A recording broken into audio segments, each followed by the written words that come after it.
Since when did fat become ugly? Look at these images. Ancient statues, old paintings, temple carvings, royal portraits. Now pause and ask yourself, if fat is ugly, why did humans spend thousands of years carving it in stone? Since when did fat become something we whisper about, hide, or apologize for? For most of human history, fat wasn't shameful. It was rare. It meant you had enough food in a world where hunger was normal.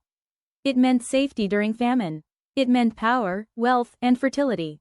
Only kings, queens, and the privileged could afford softness.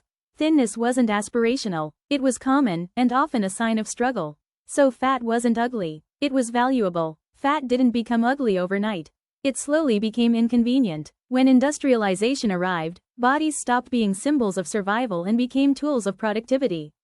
You weren't admired for having enough, you were judged on efficiency. Thinness began to represent control, discipline, self-restraint, and fat? Fat became framed as a failure to manage yourself. Not unhealthy, undisciplined. Here's where it gets uncomfortable. If fat were truly ugly, there wouldn't be a trillion-dollar industry dedicated to fixing it. Diet plans, detox teas, before and after photos, apps that remind you to feel guilty for eating. They don't sell health, they sell insecurity. Because insecurity makes loyal customers.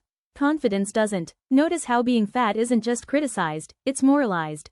Fat people aren't just seen as unhealthy. They're labeled lazy, unmotivated, lacking willpower. Since when did body size become a personality trait?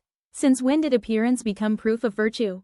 Here's the truth that rarely gets said out loud. Your body does not exist to be attractive. It exists to keep you alive. Health is personal, worth is not conditional, and no one owes the world a pleasing body. So maybe the real question isn't, why is fat ugly? Maybe it's, who taught us to believe that it is? And more importantly, who profits every time we do?